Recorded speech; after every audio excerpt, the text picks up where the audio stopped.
encuentro muy bien acompañada por la licenciada Angélica Sosa, cual es una de las personas que como equipo hemos buscado para que nos hable un poco más sobre lo que es la acción reivindicatoria y el pronto y eficaz auxilio como tema que tenemos como equipo de exposición número 4.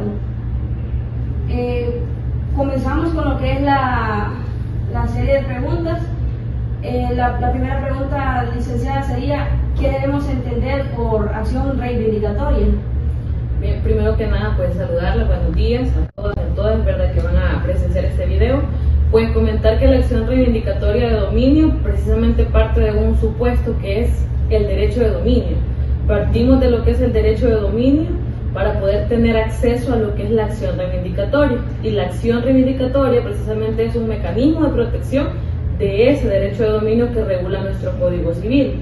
El dominio, por ejemplo, establece que tiene diferentes facultades como el uso, el goce y la disposición de una cosa. Entonces, para que exista acción reivindicatoria, debemos de entender que por lo menos exista una vulneración a esas tres facultades, y lo que se busca es restituir o que regrese todas esas facultades al propietario o al titular del derecho de dominio principal. Entonces, para hablar de acción reivindicatoria de dominio, primero debemos de dejar claro qué es el dominio. Es un derecho real, ¿verdad? Tiene tres facultades, como les decía: uso, goce y disposición, y partimos de la base que hay vulneración de una de esas tres facultades, y que para ello está la acción reivindicatoria de dominio. Entonces, si lo quieren ver ustedes de una manera, la acción reivindicatoria de dominio es un mecanismo de protección del derecho de dominio, del derecho a la propiedad. ¿Qué tipos de bienes pueden ser objeto de una acción reivindicatoria? Okay. De conformidad al Código Civil, partimos de la base que para que exista acción reivindicatoria de dominio, esta puede recaer sobre bienes o cosas corporales principalmente, ¿verdad? ¿Qué debemos entender nosotros por cosas corporales? Aquellas que tienen una existencia física o material en la realidad. Y específicamente sobre bienes muebles y bienes inmuebles. ¿Qué son los bienes muebles y los bienes inmuebles?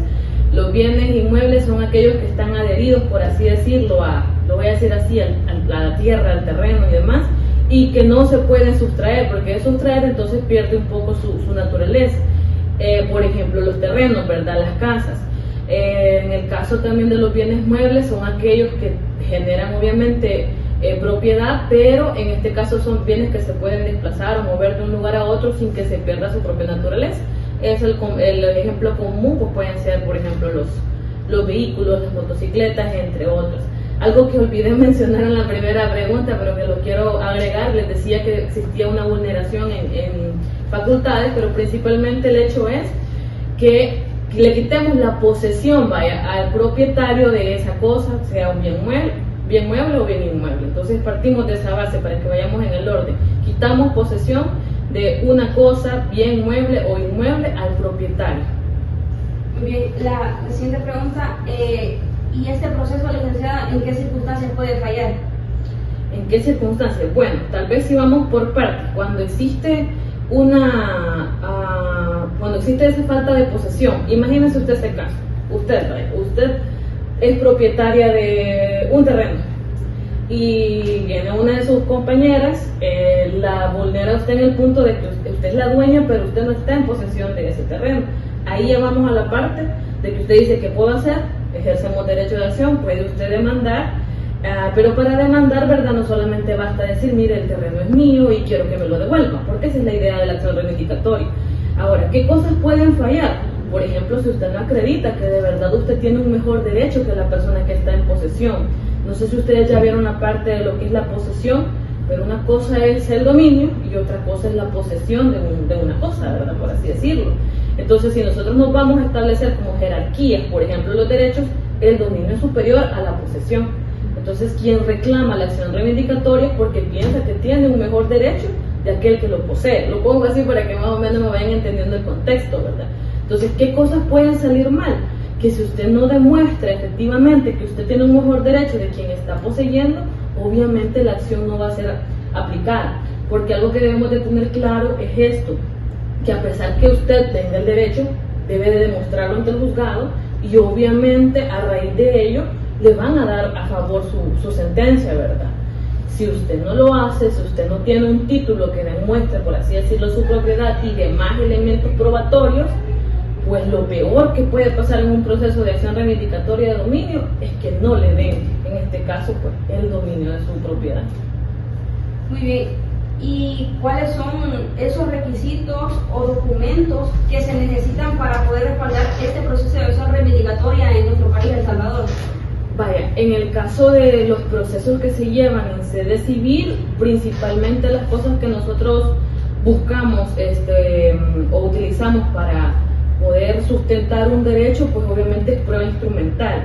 La prueba instrumental la regula nuestro Código Procesal Civil y Mercantil y dice que son aquellos documentos, ¿verdad?, que han sido dotados de autenticidad pública, en este caso notarial, y lo que ocurre es que usted perfectamente puede acreditar que es dueña de una propiedad, se me ocurre, con un título como tal, una compraventa podría ser, o incluso digamos que se la dejaron por medio de donación, debidamente también eso, aparte de estar la escritura, lo voy a decir así, aparte de tener la escritura, no debemos de olvidar que para que un derecho también surte efecto contra tercero, es decir, que usted lo pueda reclamar en contra de alguien, es necesario que esté debidamente inscrito, ¿verdad?, en el registro de propiedad raíz hipoteca competente. Entonces, eso podría ser lo principal que debemos nosotros tener para poder decir, mire, yo soy quien tiene el derecho de dominio y es el que tengo mejor derecho que el quien está poseyendo, ¿verdad?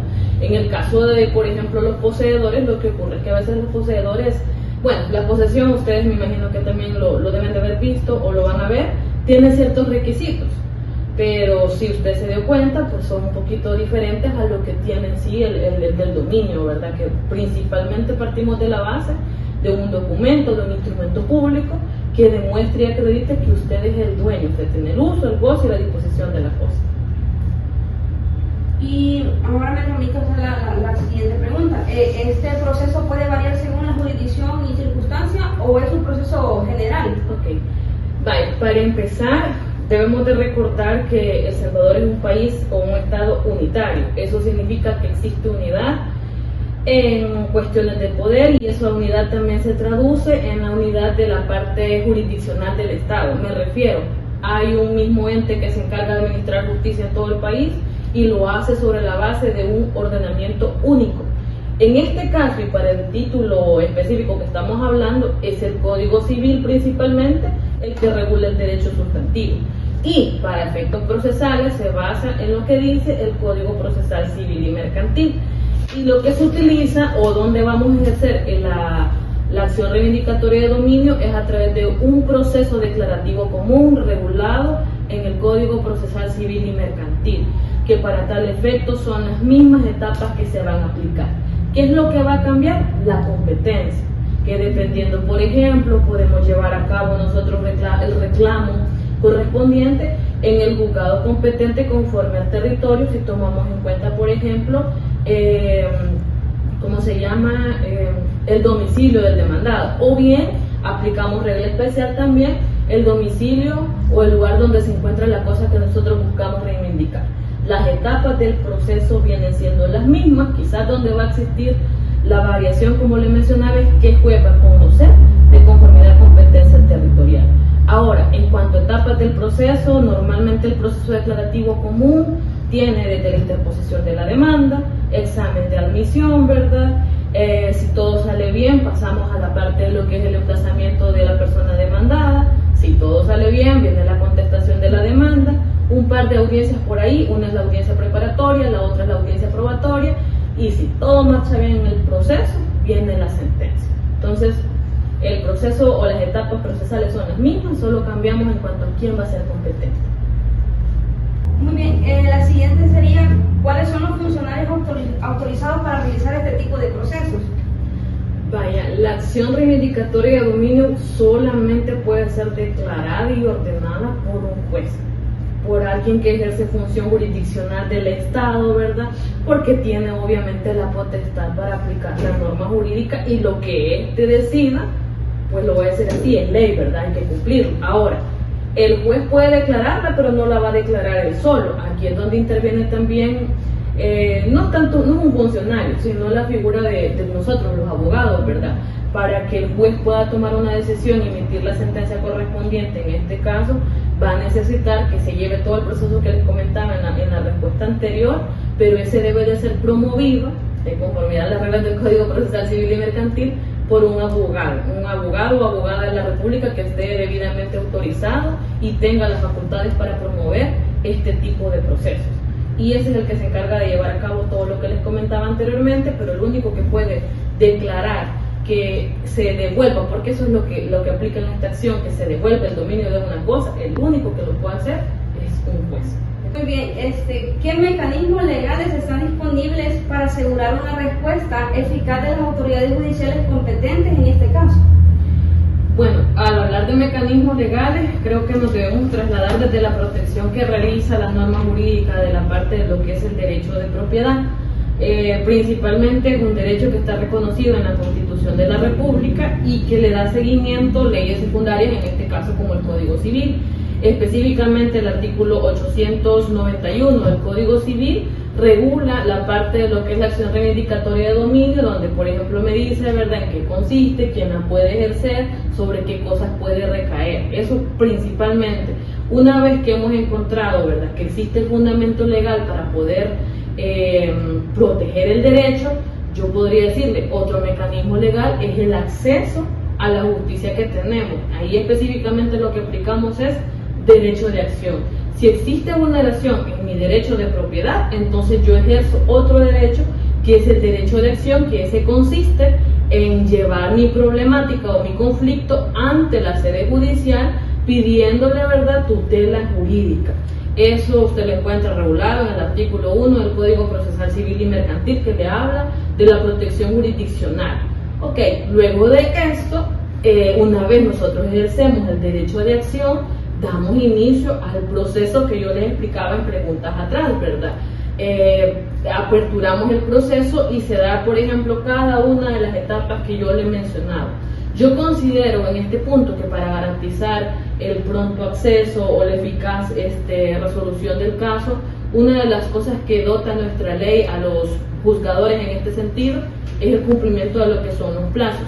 Nosotros hablamos de etapas procesales muy tranquilamente, pero las etapas procesales cada una tienen un plazo que se debe de cumplir, uno por el lado de los jueces o el órgano judicial y otro por el lado de los abogados. Entonces, en la medida que tengamos el acceso correspondiente de poder decir hay vulneración de derechos, tengo los mecanismos para poder probar que el derecho está siendo vulnerado, me permiten el acceso a la justicia porque puedo interponer una demanda ante el juzgado competente y el juzgado competente empieza a darle trámite cumpliendo plazos procesales, estamos garantizando el acceso, ¿verdad?, y la pronta eficaz justicia. Y en el parte del mecanismo legal es que todo lo que yo les acabo de mencionar se encuentra regulado Constitución, Código Civil, Código Procesal Civil y Mercantil. ¿Cuál es el papel de los jueces u otras autoridades para garantizar el pronto y eficaz auxilio? Vale, en el caso de los jueces cumplen una función muy importante, porque los jueces al fin y al cabo son básicamente delegados o representación del Estado. Ellos tienen a su cargo el ejercicio de la función jurisdiccional del Estado, que esta consiste en conocer los problemas, conocer las situaciones donde hay reclamos de derechos y resolver aplicando justicia. ¿Qué significa que resuelvan aplicando justicia? Los jueces tienen la obligación, primero, de conocer las leyes, segundo, de valorar los casos y tercero, de resolver uniendo esos dos puntos, ¿verdad? Entonces, si por ejemplo yo fuera juez y usted viene y me presenta una demanda, mi obligación principal es darle trámite. Lo primero es valorar si la demanda que usted me está presentando cumple con los requisitos de ley, uno, en cuanto a la fundamentación de su derecho, ¿verdad?, y dos, en cuanto a requisitos que también la ley me establece para estructurar una demanda. Entonces, mi primera obligación como juez sería verificar, revisar su demanda. Si la demanda está bien, mi segunda obligación sería involucrar a la otra persona en este caso, ¿verdad?, que es la parte demandada, que es la persona a la que usted está diciendo me ha quitado la posesión de mi propiedad. Entonces, ¿para qué lo hago? Porque mi labor como juez en este sentido sería brindarle las oportunidades tanto a la parte demandante como a la parte demandada. Entonces, usted está reclamando y yo como juez debo de brindarle la oportunidad a la parte demandada para que se defienda. Ya teniendo los dos escenarios y con las etapas procesales, aplicar justicia. Y ojo, porque la aplicación de la justicia del juez debe de ser de forma imparcial. ¿Eso qué significa? Voy a tomar lo que usted me diga como parte demandante, voy a tomar lo que me diga también la otra parte demandada, voy a valorar la prueba que me presente y conforme a ello voy a resolver. Entonces, ¿cuál es el papel principal del juez?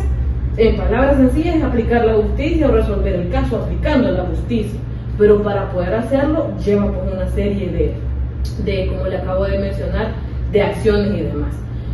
Agregándole un poco más, porque la pregunta es bastante extensa en cuanto a la parte de las autoridades. La autoridad principal, yo pudiese decir, es el juez, pero el juez no actúa solo. Para hacer todo esto que yo le acabo de mencionar, incluso para cumplir plazos y demás, se auxilia de todos sus colaboradores. Ahí yo puedo hablar del colaborador judicial que le corresponde el caso, del secretario de actuaciones del juzgado, puedo hablar del notificador, del citador en su momento determinado. Otro que se me ocurre que también puede estar vinculado con la acción reivindicatoria de dominio, pero que no corresponde directamente a los juzgados, sino también podría ser una institución que también es una autoridad, que es el registro de propiedad raíz hipoteca, ¿verdad? Porque como estábamos hablando de que usted debe de acreditar el título o el dominio de dicha propiedad, es necesario también acudir en este caso a la instancia pertinente, que sería el registro de propiedad raíz hipoteca, para poder solicitar, ¿verdad? Dicho sea de paso, usted tiene la obligación de brindarle la información, porque para eso se trata, de que es un registro público. Menciónenos si a su persona ya le ha correspondido realizar estos casos de acción reivindicatoria y pronto y eficaz auxilio.